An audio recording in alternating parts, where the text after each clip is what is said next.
selon vos priorités, si vous pensez votre plan à l'envers, c'est-à-dire avec une méthode un peu différente de ce qui se fait dans la majorité des cas, ça pourrait très bien vous aider. Je vous explique ce que j'entends par là. C'est parti.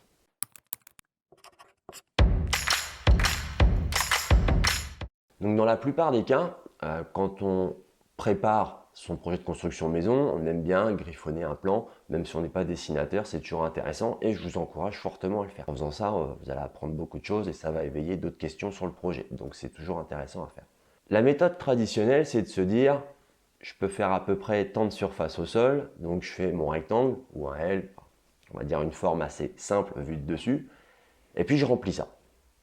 Concrètement, c'est un peu comme ça que l'on fait.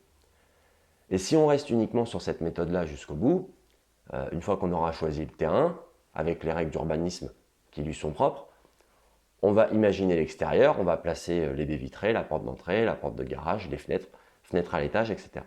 Et donc tout l'intérieur, que ce soit au niveau de l'aménagement des espaces ou même d'un point de vue technique pour des poteaux porteurs ou des morceaux de murs porteurs, eh ben on va rester dans ce cadre prédéfini et il faudra qu'on fasse avec. Donc l'aspect extérieur de la maison, je sais que inconsciemment, c'est le premier critère, c'est la vue d'ensemble de ce que l'on projette de construire.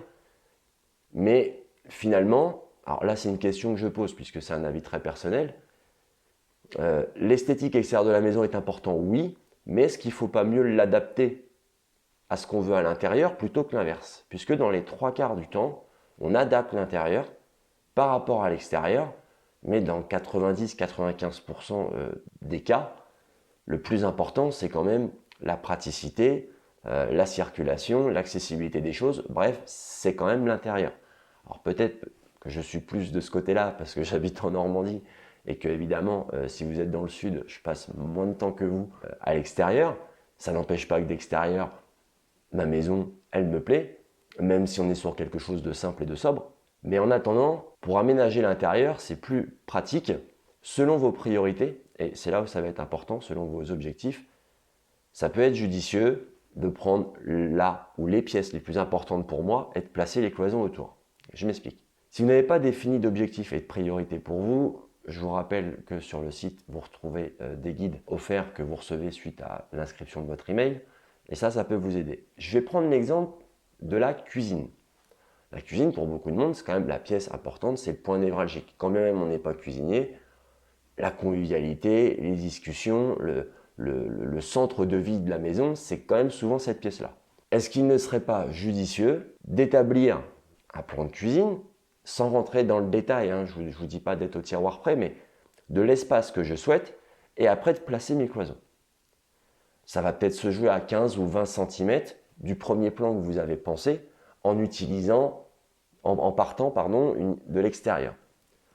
Ce que je veux dire par là, c'est que faire autour, ça peut éviter, par exemple, dans le cas de la cuisine, si je veux un îlot, eh ben, les 20 cm qui me manquent pour circuler de façon agréable autour d'un îlot, ben, si je le pense avant et que je mets mes cloisons après, je ne suis pas contraint de tout placer avec des choses figées autour. Et donc ces 20 cm qui me manquent, dans l'hypothèse où c'est trop tard, si j'avais pensé mon plan à l'inverse, ça aurait été probablement plus adapté. Je vais prendre l'exemple aussi de la salle de bain. La salle de bain, dans beaucoup de cas, on pense qu'on a du mal à rentrer un meuble double vasque, une baignoire, une douche. Ou alors qu'il faut au moins 8-9 mètres carrés de salle de bain. Donc, je fais une parenthèse, les mètres carrés c'est une chose, évidemment, entre 6 mètres carrés en forme plutôt carrée et très allongée, évidemment, ça fait une différence. Mais le point que je veux évoquer ici, c'est la fenêtre. Les trois quarts du temps, la pièce est délimitée, cloisonnée, et on a mis une fenêtre. Sauf que quand on doit aménager et qu'on a déjà la contrainte de la fenêtre, de la cloison qui ne peut plus bouger à 10 cm près, on peut se retrouver à avoir beaucoup de mal à intégrer les équipements dont on a besoin dans la pièce. Cette fameuse fenêtre, il n'est pas rare qu'elle nous empêche de placer telle douche à tel endroit parce que la porte de douche arrive à 5 cm près sur la fenêtre. L'emplacement idéal pour le meuble double vasque était sur tel mur, sauf qu'on a centré la fenêtre dessus, donc on n'a pas la place ni d'un côté ni de l'autre pour l'installer. Donc si vous avez déjà flashé sur du mobilier, que vous avez un coup de cœur, que ça rentre dans votre budget et que c'est votre priorité, n'hésitez pas à d'abord inclure ce mobilier dans votre plan et puis éventuellement derrière de placer les cloisons en fonction de ça. Encore une fois, je ne suis pas en train de vous dire que ce sera un plan définitif, je dis juste que penser le plan dans les deux sens, au final, peut vous amener justement à la solution qui va vous aller le mieux à vous et les futurs habitants de la maison.